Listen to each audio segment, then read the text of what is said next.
18 was not a birthday for me. It was a handover. A reckless debt demanded a price, and I was that price. The daughter of the house delivered to the most feared man alive. I was currency, an omega shackled to the Alpha King. I knew my role: servitude, obedience, quiet suffering inside a political marriage that was never mine to choose. When I crossed the gates of his sprawling ancient domain, I braced myself for the harsh chill of a tyrant's castle. I expected indifference. I expected cruelty. I expected to disappear inside stone walls that didn't care if I breathed. But instead, he treated me like a treasure. He draped me in silks. He gave me guards, not to contain me, but to protect me from shadows I didn't even know were stalking my steps. And now the monster I was supposed to survive is the one demanding my heart. And the truth is terrifying. I fear his affection far more than I ever feared his wrath. The biting wind off the Lacanthos Prime territory did little to distract me from the suffocating anxiety tightening around my chest. My hands, damp with cold perspiration, rested stiffly in the lap of the expensive dark velvet dress that felt more like a shroud than bridal attire. Today was not a wedding. It was a transfer of ownership. My 18th birthday, the day I, Theodora Vance, 18, was supposed to step into adulthood with hope, had become the deadline for my fate. I looked across the worn leather interior of the carriage at the man who had traded me. My father, Sterling Vance, 56, balding, slight tremor in his hands, his expensive but worn suit seeming to sag with the weight of his guilt and financial ruin. He avoided my gaze, focused only on the approach to Blackwood Keep. "It's for the best, Theodora," he mumbled for the 10th time, his voice a pathetic reed. "King Cassian is powerful. He will ensure the debt is settled." The debt was everything. The Vance-Thorne covenant, a monstrous legal contract detailing the exorbitant sums Sterling Vance had gambled and lost, was the instrument of my bondage. The fine print stipulated my surrender, marriage to the Alpha King, as the final non-negotiable term. Blackwood Keep dominated the horizon, an ancient sprawling Gothic architecture silhouetted against the bruised twilight sky. Perched on a craggy cliffside, it was intimidating and truly worthy of serving as the seat of shifter power. As the carriage slowed, every fear I had nurtured since the year 2018, when the debt was formalized, crystallized into a single, paralyzing certainty. I was entering a cage, destined for servitude, under a man whose reputation was carved in blood and strategy. The carriage door opened, and the frigid air rushed in. I took a fortifying breath, pushing down the instincts of my Omega designation, the desire to submit, to cower, and stepped out onto the granite courtyard. The air vibrated with latent power. The arrival and threshold crossing was immediate. I was met not by cheering subjects, but by a wall of silent, powerful guards, their eyes assessing every inch of me. Leading them was Harrison Doyle, 35, chief of Cassian's Royal Guard. His broad shoulders and short military haircut spoke of efficiency, and a scarred forearm was visible beneath his tunic. He nodded sharply, his expression utterly devoid of warmth, professional and stoic. His cold blue eyes seemed to convey his own skeptical opinion of the forced union, yet he was rigidly obedient to the king. "Theodora Vance," Harrison's voice was a low rumble. "Welcome to Blackwood Keep. Follow me." I had rehearsed this moment countless times in my mind. I expected to be led to austere quarters, given a list of harsh duties, and perhaps assigned a chaperone designed to monitor my every movement. I was ready for cold dismissal. I was prepared for cruelty. But as I crossed the threshold into the keep, the script shredded. The interior was not cold, though it was certainly grand. We moved past long galleries lined with ancestral portraits, up sweeping staircases. When Harrison stopped, he opened a set of magnificent, towering double doors. "The Regent's Wing," he announced. "Your personal quarters." I stepped inside. Theodora's luxurious personal quarters were beyond anything I had ever imagined. This was not a prison cell. It was a palace suite. High ceilings, rich tapestries, windows overlooking the terrifying sprawl of Lacanthos Prime. Opulent furnishings adorned every corner, all arranged with an eye for comfort and beauty. It was a gilded cage indeed, but one woven with gold thread. I turned to Harrison, confusion warring with caution in my wide, expressive gray eyes. My quarters?" "The king's direct orders," Harrison replied, his voice maintaining its neutral pitch. "You are to want for nothing. There is a staff assigned to you only, and Theodora's guard post detail, the rotating roster of elite guards, are stationed outside this door at all times." My heart hammered. Guards. Not to keep me in as I expected, but according to the subtle inference in Harrison's tone, and the way the massive door was positioned, to keep dangers out. Why? I was a commodity. An Omega used to settle a debt. I had no value beyond that. Before I could formulate a question, The air shifted, heavy and resonant. The scent of ancient cedar and sheer, unadulterated alpha dominance filled the room. Cassian Thorne, 32, entered without preamble. He was tall, powerfully built physique, every inch the alpha king. His sharp jawline and the sheer physical force of his presence were overwhelming. His striking amber eyes, which I knew could shift to gold when stressed or angered, rested on me with an unnerving, protective intensity. He moved with a quiet, lethal grace that contradicted the harshness of his reputation. I immediately dipped into a low, automatic curtsy, the ingrained Omega instinct asserting itself. "Your Majesty." I waited for the harsh command, the cold acknowledgement of my position as currency. Instead, he stepped closer, forcing me to rise, and his large, warm hand gently lifted my chin. "Theodora." His voice was a deep, smooth baritone that resonated through the floorboards. It held authority, yes, but also a quiet respect I hadn't prepared for. "Welcome home." The word home was a physical shock. I recoiled slightly, my chestnut brown hair, which I usually wore neatly tied back, feeling suddenly messy and inadequate.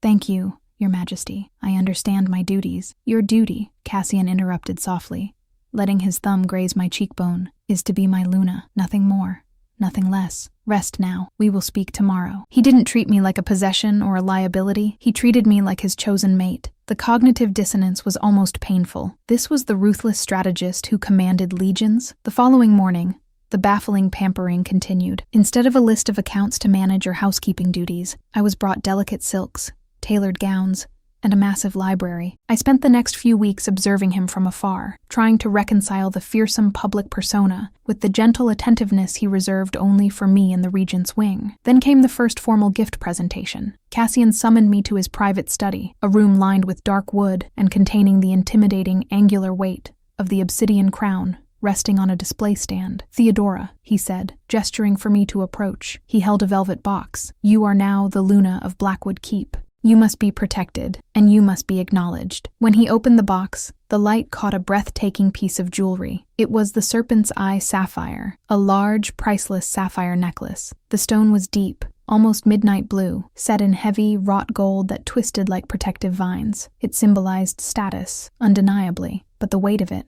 the visible expense, felt like a leash. "Put it on, Cassian," I requested, trying to keep my voice steady. He moved behind me, his proximity causing the primal Omega need to submit to flare up, which I rigidly suppressed. His large hands fastened the cool metal around my neck. "It is a stone of protection, Theodora," he murmured against my ear, "and it is a clear sign. Anyone who looks upon you will know you are mine, and thus untouchable." I lifted a hand to the heavy sapphire, its coolness seeping into my skin. "This goes far beyond settling my father's debt, Your Majesty." "The debt is settled," he confirmed, his tone final. "What remains is us." But was it us, or was it control? I was deeply conflicted. His actions spoke of affection, of wanting to elevate me, yet the foundation of our union was rooted in coercion and debt. I was observant. I watched the way Harrison Doyle's eyes tracked every interaction, always loyal to Cassian, but always holding a reservation about me. The stakes truly elevated during the Spring Equinox Council. This was the traditional time for the annual Shifter Council meeting held at Blackwood Keep, drawing powerful leaders from across the territories. Cassian,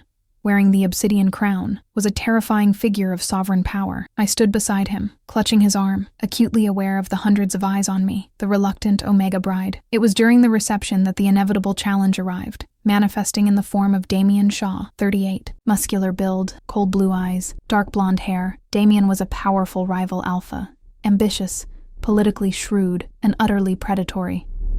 He saw my forced marriage as a weakness, an area he could exploit. Damien approached us with a smirk that didn't reach his cruel eyes. "King Cassian, a beautiful accessory you've acquired, though it is unusual to see an Omega, especially one from a debtor line, standing so close to the throne.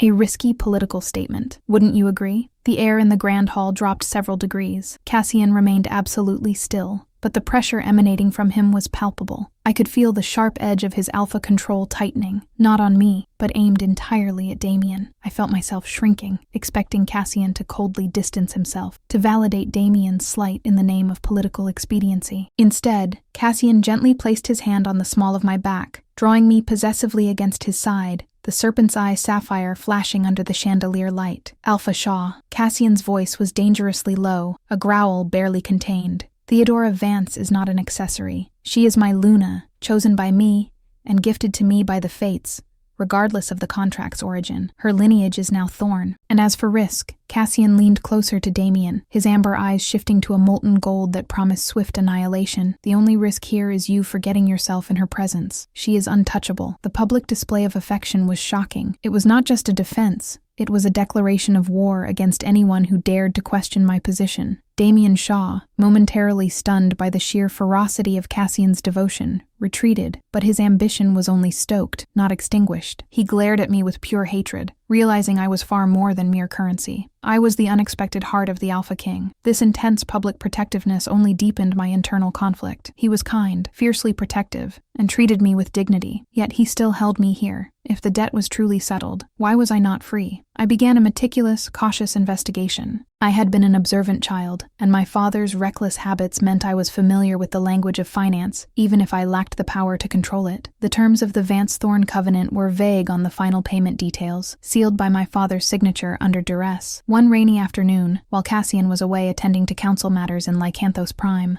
I ventured into his private study under the guise of finding a book. My heart pounded against my ribs as I remembered the location of the concealed safe behind a false panel in his grand desk. I knew the combination, not through clever deduction, but through observation of his routine when he sometimes accessed private correspondence. Inside, tucked beneath a stack of territorial maps, I found a leather-bound book, the Discovered Ledger. It wasn't the official Blackwood records. It was a detailed financial record maintained personally by Cassian. I flicked through the crisp pages, my eyes scanning dates and figures, until I found the section detailing the Vance acquisition. My breath hitched. The date was 3 years ago. The amount was massive, well exceeding the value of the original debt.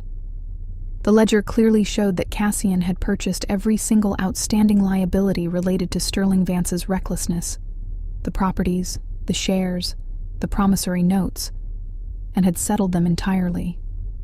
The entry was marked, Vance liability, paid in full, 2020. My 18th birthday was 2023. The realization hit me with the force of a physical blow. The debt had been repaid long ago. The Vance-Thorne covenant was technically null. The financial justification for the marriage evaporated years before I even became of age. Cassian hadn't married me to settle a score. He had enforced the marriage to keep me. But why? Was it a grand political strategy? Was I a necessary pawn to solidify his control over rival territories? Or perhaps a twisted form of control designed to break me? I struggled to believe the tenderness was genuine if the foundation was a lie. The gilded cage suddenly felt suffocating, the bars woven with deceit instead of affection. I closed the ledger, my hands shaking, and replaced it precisely as I found it. I had to know the truth. I needed the confession of intent. I retreated to the Regent's wing, the serpent's eye sapphire feeling heavy and cold against my skin. I waited until Cassian returned late that evening, the scent of wood smoke and political maneuvering clinging to his heavy cloak. He came to my quarters first, as he always did, shedding his Alpha King facade the moment he crossed my threshold. He kissed my forehead, his amber eyes warm. A difficult day, but you looked spectacular at the council meeting, Theodora. You hold your own with remarkable strength. Did I, Cassian? My voice was sharp, betraying the turmoil inside. I held the Discovered Ledger tightly behind my back. He paused, sensing the shift in the atmosphere. What is wrong, Luna? The debt, I whispered, stepping forward and revealing the book. I slapped it down onto the polished surface of a side table. The debt was paid 3 years ago. This ledger confirms it. Sterling Vance was financially solvent before I turned 18. The contract was invalidated before my birthday, wasn't it? Cassian's powerful physique did not flinch, but the golden intensity in his eyes deepened instantly. He moved to the table, his hand resting beside the ledger. He didn't deny it. Yes, Theodora, he admitted, his voice quiet, lacking any trace of defensiveness. The financial component was secured in 2020. I settled every liability your father had accrued, I demanded, the raw pain of betrayal making my voice crack. Why insist on the marriage? Why force me here? I prepared myself to survive a loveless arrangement based on honor and obligation. But this is a lie. Is this all just an elaborate form of control? Am I a strategic resource you couldn't afford to let go? My chest heaved. I was standing toe-to-toe with the most feared man in the shifter world, demanding the truth about his intentions, knowing this moment could end my fragile comfort, perhaps even my life. Cassian stepped away from the table, turning toward the massive stone fireplace. He remained silent for a long moment, allowing the silence to stretch, heavy with anticipation. I intended to marry you since you were a child, Theodora, he finally confessed, his tone low and resonant. Since the first time I saw you at one of your father's disastrous business functions, when you were 12 years old. quiet and watchful in the corner, holding yourself with a dignity that belied your age. I stared at him, aghast. Premeditation? No, he corrected, turning back to face me, his imposing figure filling the opulent room. A certainty. I knew you were my mate. I knew your scent, but I respected the tradition that Omegas must come willingly, or at least come unburdened. He walked slowly toward me, his movements deliberate. Then Sterling Vance, in his recklessness, created an opportunity that was also a danger. His financial ruin left you incredibly vulnerable. Rival alphas, Damien Shaw among them, were already circling, seeking to leverage your father's debt to force your hand, to use you as a political tool against me. He reached out, cupping my cheek gently, his thumb tracing the line of my jaw, just as he had done the night I arrived. I could have simply paid the debt and let you go, Cassian continued, his amber eyes holding mine with searing honesty. But you would have been targeted immediately. Damien would have seized you. Your lack of a pack alpha, your Omega status, your lineage, you were exposed. I saw the chaos coming, Theodora. He paused, taking a deep, ragged breath, which was startling for such a controlled man. I did not enforce the covenant to gain capital. I enforced it to gain time, to bring you to Blackwood Keep, to protect you with Theodora's guard post detail, and to publicly claim you as my Luna before anyone could touch you, hurt you, or force you into a worse situation. The debt was merely the mechanism, a necessary lie, to secure you quickly and legitimately in the eyes of the council. His expression was raw, finely stripped of the Alpha King veneer. I chose to pamper you because I do not want a terrified, subservient Luna. I want you. I was willing to sacrifice my honor by using the contract, if it meant you were safe and mine. I ignored the forced circumstances of our union because, to me, it was never forced. It was destiny that I simply expedited. The truth, ugly in its contractual origin, but achingly pure in its intent, flooded me. He hadn't sought control through financial manipulation. He had sought security through contractual deception. He had taken a calculated risk on his reputation for my safety. I pressed my forehead against his chest, the heavy serpent's eye sapphire cold against his tunic. The obsidian crown,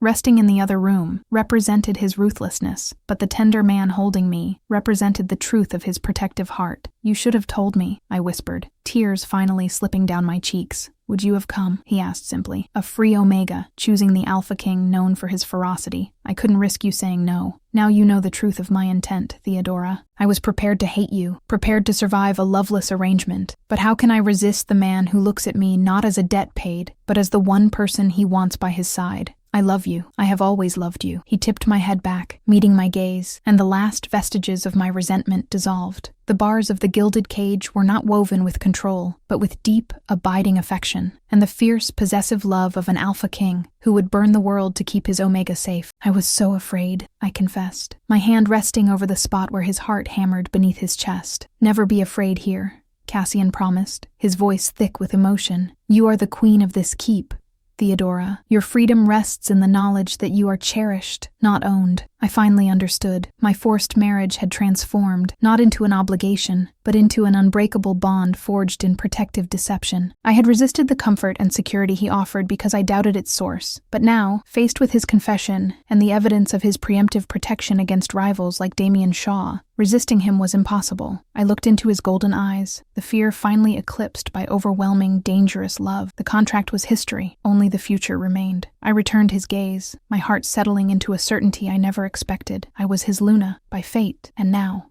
by choice. The warmth of Cassian's body was a stark contrast to the historical coldness I had anticipated finding in Blackwood Keep. We stood in the regent's wing, the grand opulence of the suite now feeling less like a trap and more like a sanctuary. The heavy weight of the serpent's eye sapphire still rested on my collarbone, but the symbolism had inverted. It wasn't a leash, it was an anchor, securing me to the most formidable protection I had ever known. A necessary lie, I repeated, testing the words, my voice catching slightly. You orchestrated my life for my own safety. Cassian kept his arms around me, his powerful physique radiating a possessiveness that no longer felt terrifying but deeply comforting. I did, and I would do it again, Theodora. Your father's weakness made you vulnerable, a glittering prize for anyone looking to destabilize me. Damien would have broken you to get to the throne. The image of Damien Shaw's cold blue eyes and predatory smirk flashed in my mind. He hadn't just been insulted by Cassian's defense during the council. He had been thwarted. Cassian hadn't just paid off Sterling's financial ruin. He had dismantled a political weapon before it could be deployed. "And now?" I asked, finally pulling back enough to look into his golden eyes. "Now that I know the truth, does the need for protection change?" "No," Cassian stated simply, his thumb brushing away the last trace of a tear on my cheek. "The need intensifies.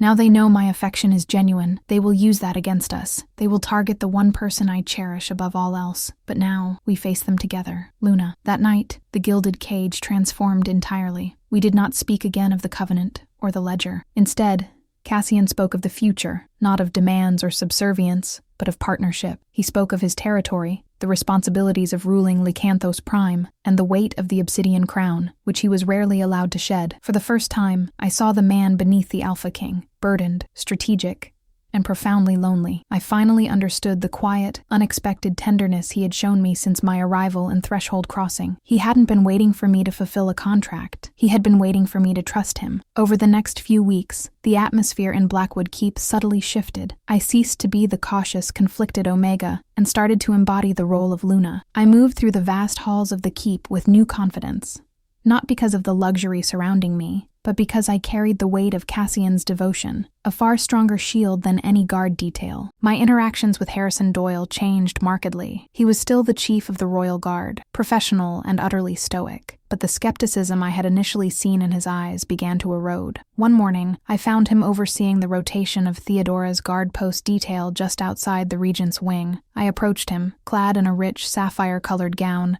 that matched my formidable necklace. "Harrison," I greeted him softly. He straightened immediately, offering a respectful nod. "Luna, is there something you require?" "Only clarity," I said, meeting his gaze. "I know you had reservations about my position here. You saw me arrive as currency. Does your duty to Cassian feel compromised now that you know I was brought here under false pretenses regarding the debt?" Harrison paused, his scarred forearm flexing slightly as he gripped the hilt of his sword. He didn't avoid the uncomfortable truth. "My loyalty is to the king and the safety of the keep." "Initially, yes, the circumstances of your union were a complication, a perceived weakness in his governance, something rivals could exploit. But the king's judgment is sound. He protected you when you were at your most vulnerable." He looked directly at the serpent's eye sapphire. "And now, Luna, you are not a weakness. You are his strength. I see the effect you have on him. You have made him human again. My duty remains the same. Ensuring your safety is paramount. The guard post detail are no longer simply monitoring a possession. They are protecting the very heart of the throne." His confirmation solidified my commitment. I wasn't just allowed to be the Luna. I was the Luna. The difference was vital. I started to take an active interest in the workings of Blackwood Keep.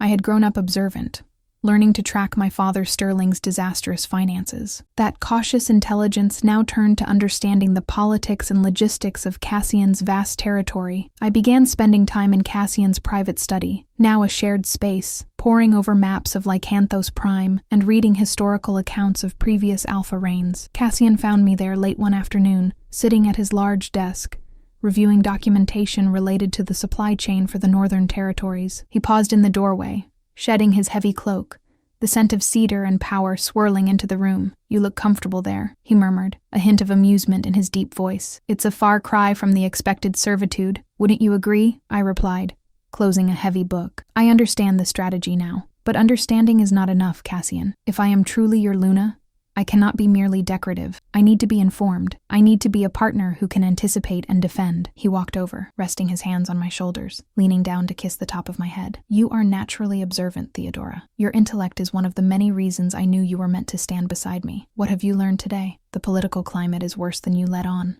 I told him, serious now. "The council meeting during the spring equinox clearly destabilized Alpha Shah. He sees the protective layer you've wrapped around me as an emotional vulnerability. He believes that if he applies enough pressure, you will prioritize my safety over the stability of the realm, proving you are too infatuated to rule justly." Cassian's jaw tightened, and his amber eyes flickered toward the intimidating presence of the obsidian crown, which stood on its pedestal, an angular symbol of relentless authority. "He is predictable in his cruelty. He is also persistent," I countered. "I overheard a report from Harrison this morning. A messenger was intercepted near the city limits of Lycanthos Prime. The contents were cryptic, but they included a reference to an unstable asset and final leverage. I believe he intends to use Sterling." Cassian exhaled sharply, the sheer force of his alpha nature causing the air around us to hum. "Sterling Vance. The instability he created has never fully dissipated." I stood, moving toward the fire. "When you paid off the Vance liability in 2020, did you secure Sterling's freedom, or did you simply buy his silence?" "I bought everything," Cassian clarified,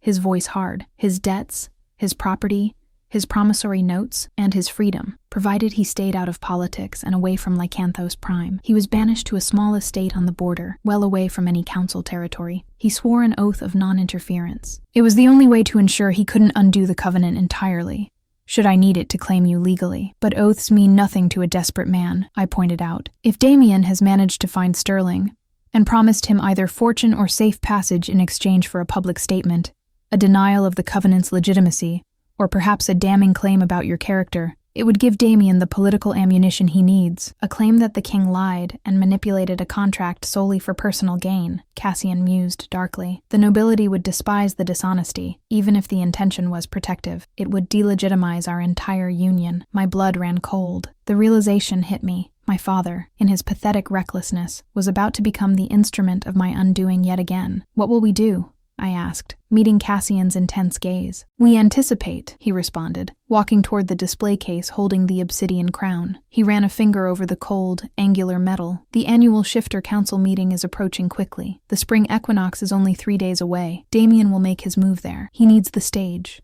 the audience, and the protection of the traditional meeting rules to launch his attack without immediate retaliation. He didn't need to elaborate on the danger. If Damien successfully discredited Cassian's marriage, it wouldn't just be political embarrassment. It would open the door for a challenge for the throne, and I, the Omega bride, would become fair game for abduction or forced remarriage, perhaps to Damien himself. We spent the next 2 days strategizing in intense, quiet concentration, planning every contingency. Cassian treated me not as a delicate ward, but as a crucial political advisor. He had expedited our fate, but now he relied on my keen eye for detail. I realized then that the comfort he had given me was not a weakness, but a test. He needed to know that when the time came, I would stand, unwavering, by his side. The day of the annual Shifter Council meeting arrived, ushered in by a biting wind that whipped around the high towers of Blackwood Keep. The hall was packed with delegates, rival alphas and nobles, their collective power a heavy cloak of pressure. I dressed meticulously. Cassian had insisted on a gown of deep emerald velvet,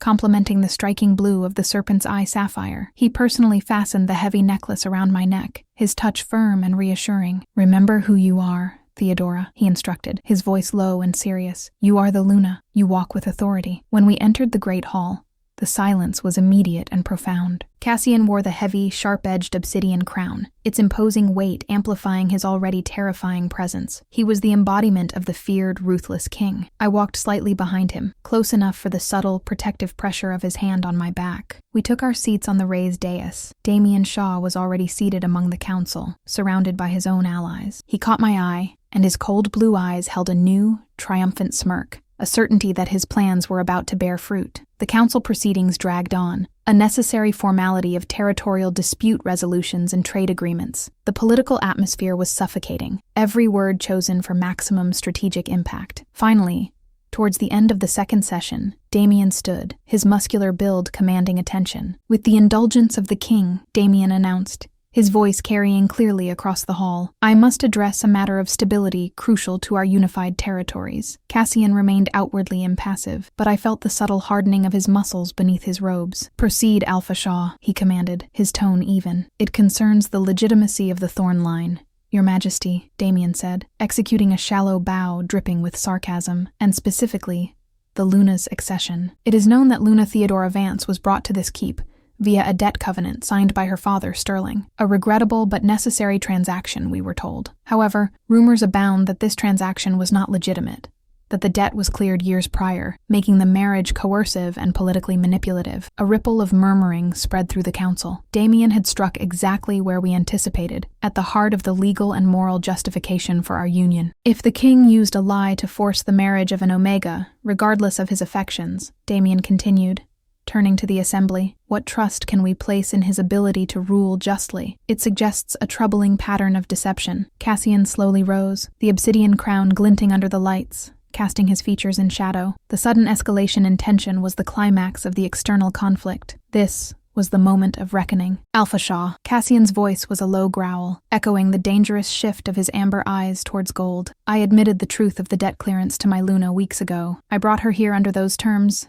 Yes, but for protection, not exploitation. Are you suggesting that Sterling Vance would prefer his daughter face the predatory intentions of an alpha like yourself, who wished to use her vulnerability as a weapon? Those are merely words, Your Majesty, Damien sneered. Perhaps Sterling Vance himself would care to offer his testimony regarding the nature of the covenant and his own desires for his daughter's future, a future he was coerced into sacrificing. The massive doors at the far end of the hall swung open. Harrison Doyle, ever the professional, led a figure into the room. It was Sterling Vance. He was pale and gaunt, his worn suit rumpled, and the sight of the power gathered in the hall made his hands tremble violently. My father looked utterly broken, caught between the two most powerful forces in the realm. Sterling Vance, Damien pressed, triumph etched on his face. Tell the council, was the Vance-Thorne covenant a valid, ongoing financial necessity at the time of your daughter's 18th birthday? Or was it a premeditated sham, orchestrated by King Cassian to secure his political desires? All eyes snapped to Sterling. This was the final leverage. If Sterling claimed coercion,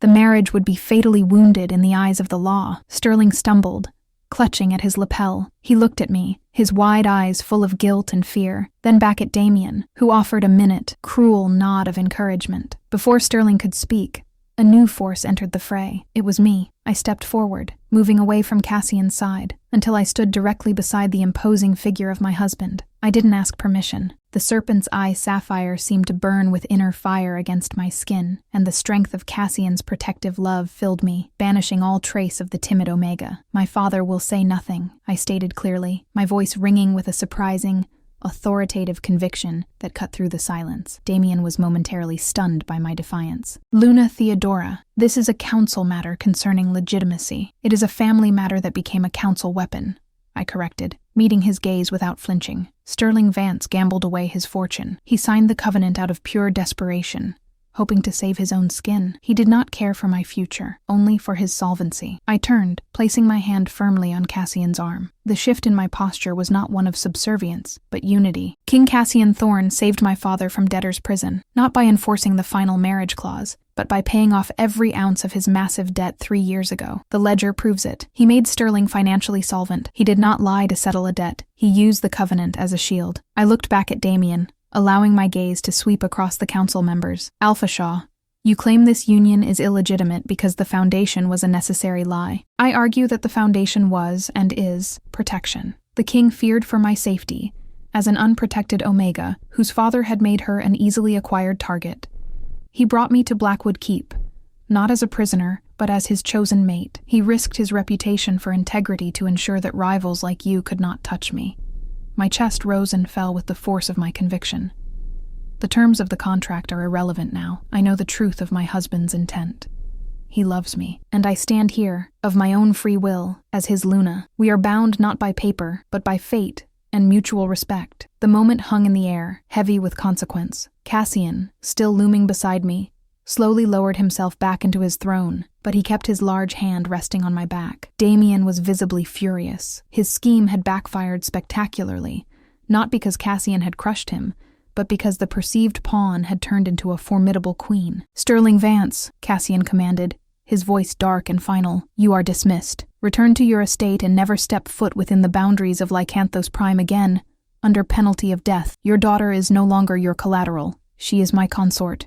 You will not interfere again. Sterling, tears streaming down his face, whether from fear or remorse I didn't care to distinguish, nodded frantically and was quickly ushered away by 2 guards. Alphashaw, Cassian addressed the rival Alpha, his eyes blazing gold now. You attempted to leverage my affection for my Luna to destabilize this throne. You failed. Let this be clear. The time for questioning my marriage is over. Theodora is my Luna, and any future challenge to her status is a direct challenge to the Obsidian Crown. The safety of the keep and the security of my Luna are inextricably linked. Damien, realizing he was utterly defeated, and that any further protest would be considered treasonous, bowed stiffly, his cold blue eyes filled with seething, contained hatred. Understood, Your Majesty. The remainder of the council meeting was subdued. My public declaration, the confession of intent delivered not by Cassian but by me, had silenced the immediate political threat. The forced circumstances of our union were now merely a historical footnote. The present reality was one of undeniable, powerful partnership. When the last delegate finally departed,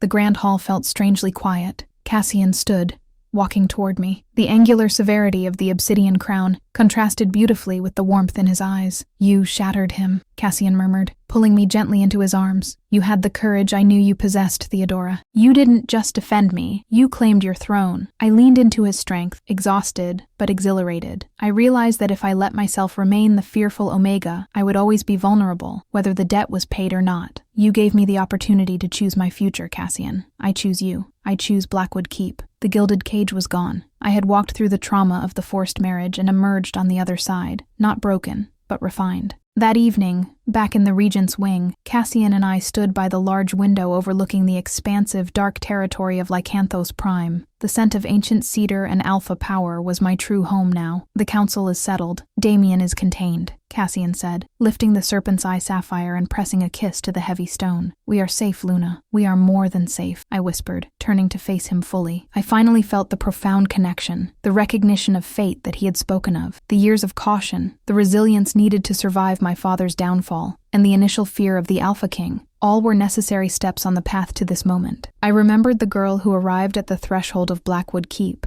terrified of her future and expecting cruelty. She was gone. In her place stood a woman defined by unexpected love and hard-won security. The political necessity had melted into genuine devotion. Cassian had enforced the marriage to keep me, and in doing so, he had created the very environment in which I could learn to love him completely. The stakes were high. The throne, the council, Damien's lingering animosity. But they were our stakes now, shared and fiercely guarded. Cassian reached up, gently lifting the heavy obsidian crown from his head and placing it on a nearby table. He was no longer the king facing his rivals, but the mate embracing his Luna. "The contract is irrelevant," Cassian repeated, gazing at me with a soft, yet fiercely possessive light in his golden eyes. "You are here because you belong here, not through debt, but through my heart." I raised my hands to his sharp jawline, feeling the powerful rhythm of his pulse beneath my fingertips. I was prepared to survive a loveless arrangement, but now I know that resisting you would be impossible. "You took a commodity and gave her a crown. Thank you for protecting me, Cassian." "It is my life's purpose," he responded, his voice thick with emotion. He lowered his head, and our kiss was no longer tentative or complicated by contract and obligation. It was a promise, a final, unshakable bond between the Alpha King and his freely chosen Luna. Theodora,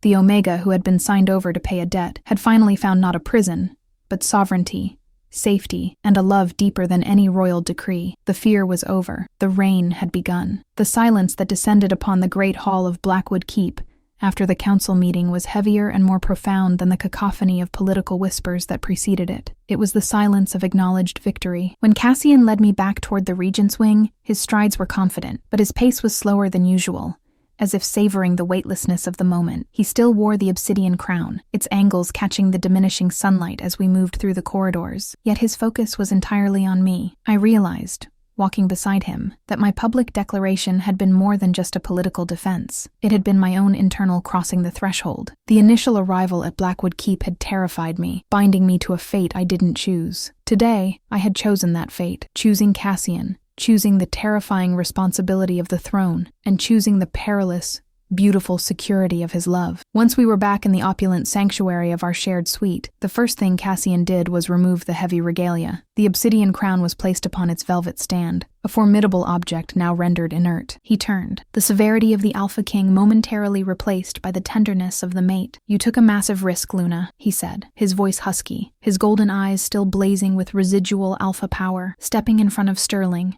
confronting Damien directly, you risked delegitimizing yourself entirely if the council had chosen to believe your father was coerced. "He was coerced," I stated, moving to unfasten the serpent's eye sapphire. The pendant felt warm from my own heat and the rush of adrenaline, but not by you. He was coerced by his own weakness and Damien's ambition. I saw the fear in his eyes, Cassian. He wasn't afraid of you. He was afraid of losing the final chance at salvation Damien offered, which would have been temporary regardless. Cassian reached out, his large hands stilling mine as they fumbled with the clasp of the priceless necklace. He slowly unfastened it, his fingers brushing the sensitive skin of my neck. "The protection you provided me wasn't just physical or even financial," I explained, meeting his gaze. "It was the protection of choice. You allowed me to see the contract not as a chain, but as a structure that sheltered me while I grew strong enough to stand on my own. Today, I did not need the structure. I needed to claim my space, not hide in it." He held the sapphire in his palm, the the massive blue stone reflecting the ceiling light. And you claimed it absolutely. There is no longer any shadow of a doubt in Lycanthos Prime regarding your place. Damien attempted to introduce chaos,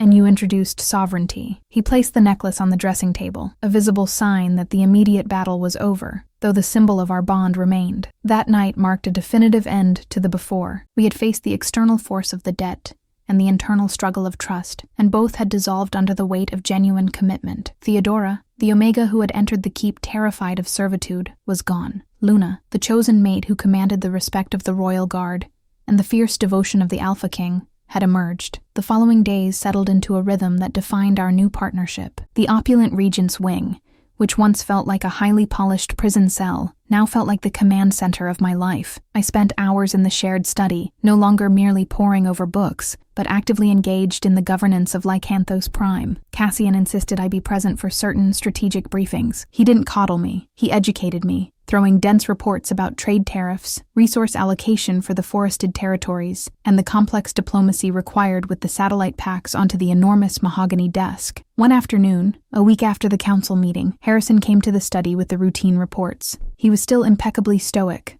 but the subtle shift in his demeanor towards me was noticeable. There was a directness in his communication, a respect born of witnessing my stand against Damien. "Luna," Harrison greeted, nodding to me first before addressing Cassian. "The new security measures around the northern perimeter of Lycanthos Prime are fully operational. I have increased Theodora's guard post detail to a triple rotation, given the lingering volatility following Alpha Shaw's recent actions." I noted the subtle wording. He said Theodora's guard post detail, not the Luna's guard. The focus remained intensely personal. "Thank you, Harrison," I replied, taking the initiative. "Are the triple rotations impacting the deployment of resources to the city garrison?" Lycanthos Prime requires visible security following the political agitation. Harrison hesitated only a moment, clearly surprised I had absorbed the full logistical implications of the security detail increase. "We adjusted the rotation schedule to draw from the outlying keep reserves. Luna, not the city core," Harrison confirmed, a faint acknowledgement of my strategic thinking in his eyes. "The city remains secure, and the perceived stability of the crown following the council meeting has quelled most street-level unrest." Cassian watched the exchange, a slow, approving smile touching his lips. He understood the silent test that had just occurred. Harrison was no longer just reporting to me. He was reporting with the expectation that I understood the complex machinery of his command. "Theodora has an excellent mind for logistics, Harrison," Cassian commented, confirming my status to his chief guard. "Ensure she receives all the pertinent reports regarding resource management moving forward." Harrison nodded. "Professionalism absolute." "Understood, Your Majesty." After Harrison departed, I leaned back in the large leather chair. "You are intentionally pushing me into the deep end, Cassian. You could easily compartmentalize these matters, keeping me purely focused on social duties." Cassian walked around the desk, his presence powerful and magnetic. He placed his hands on the arms of my chair, effectively caging me in a space of shared intent. "I married you for a reason, Luna," he said, the word Luna tasting like a final, sacred vow on his tongue. "I did not choose you merely to have a pretty ornament to stand beside the obsidian crown. I chose you because I saw your capacity for resilience,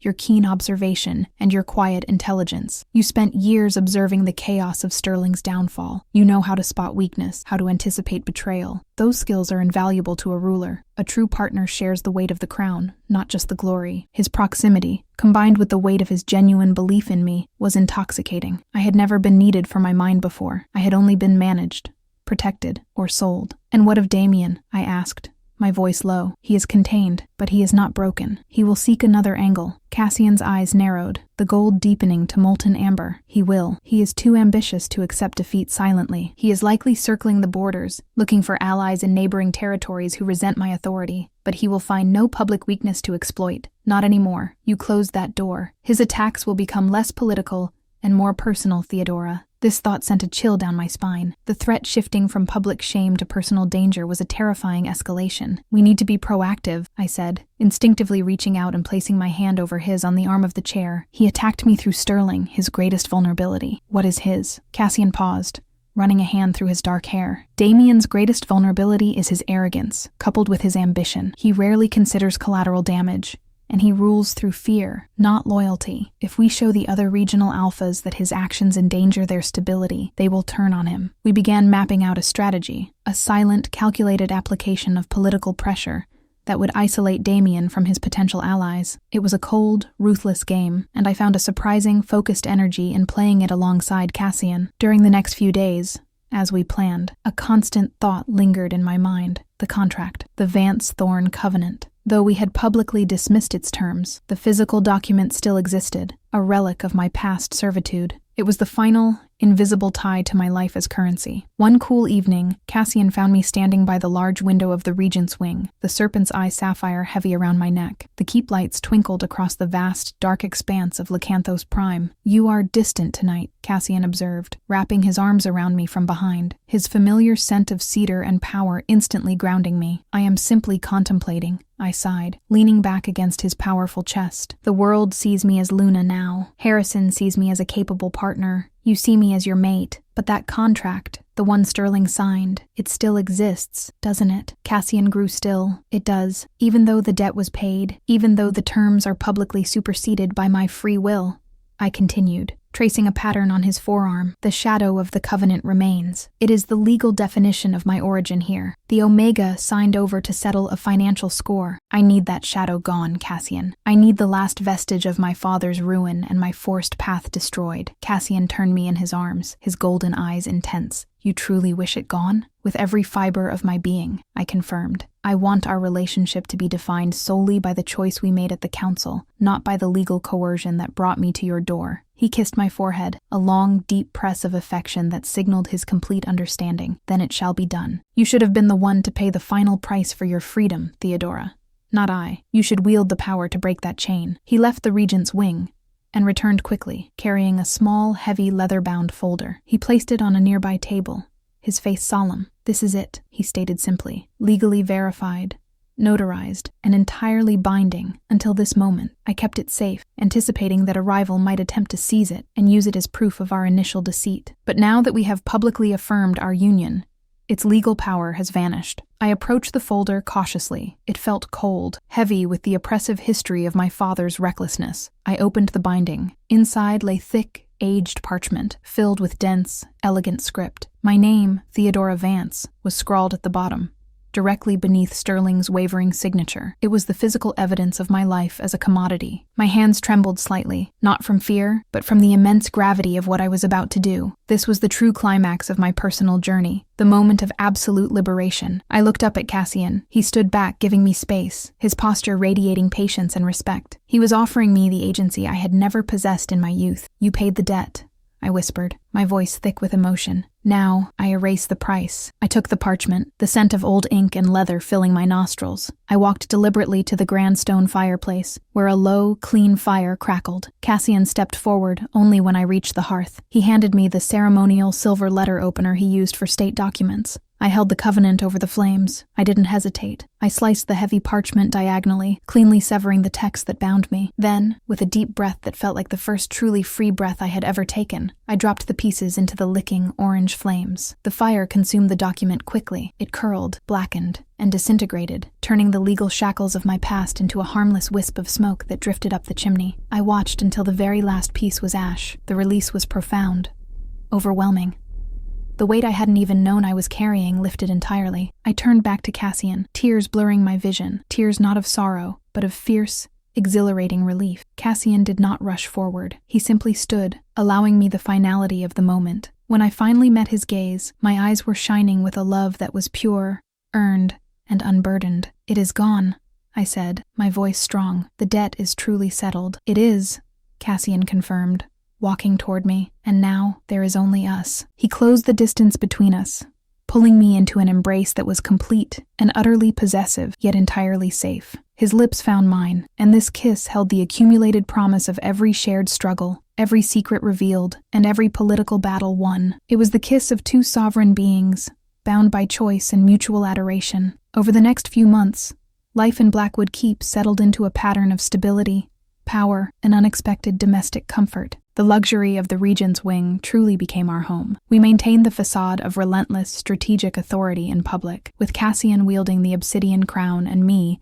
wearing the serpent's eye sapphire as visible markers of unshakable power. But in private, we cultivated a relationship built on deep, genuine affection. Damien Shaw remained a thorn in the side of the realm, yet his attempts to destabilize the throne were met with coordinated resistance that demonstrated Cassian and my unified front. The more Damien tried to exploit a weakness, the more visible our strength became. My relationship with Cassian deepened immeasurably. I had anticipated a cold, loveless arrangement, defined by duty and political necessity. Instead, I discovered a man burdened by immense responsibility, who had orchestrated a difficult, necessary deception not to control me, but to preserve me. He had used the terms of the contract to create a safe harbor where an Omega, who had been targeted for her vulnerability, could thrive and ultimately become a powerful figure in her own right.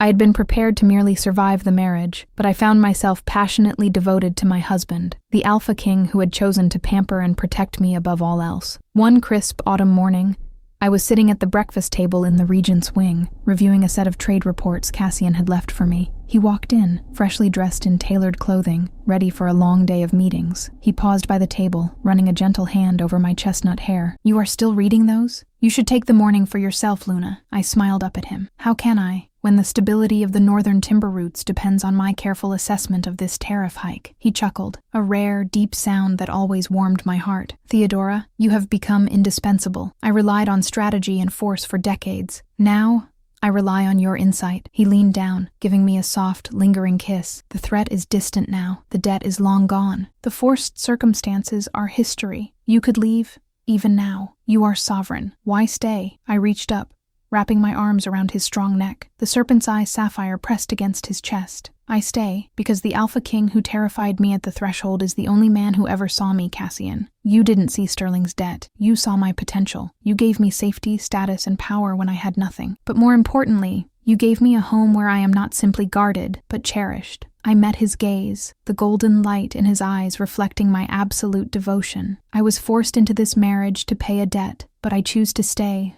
because I love you. The gilded cage was always just a perspective, Cassian. You built a kingdom for us to rule together, and I have chosen my throne." He returned the embrace with fierce intensity, his alpha nature acknowledging the profound depth of our bond. The fear of the past was truly over, replaced by the certainty of a shared future. The Omega had become the Luna, not through obligation, but through love, securing her place permanently beside the formidable king of Lycanthos Prime. Our reign had just begun. Smash the like button and join the squad by subscribing.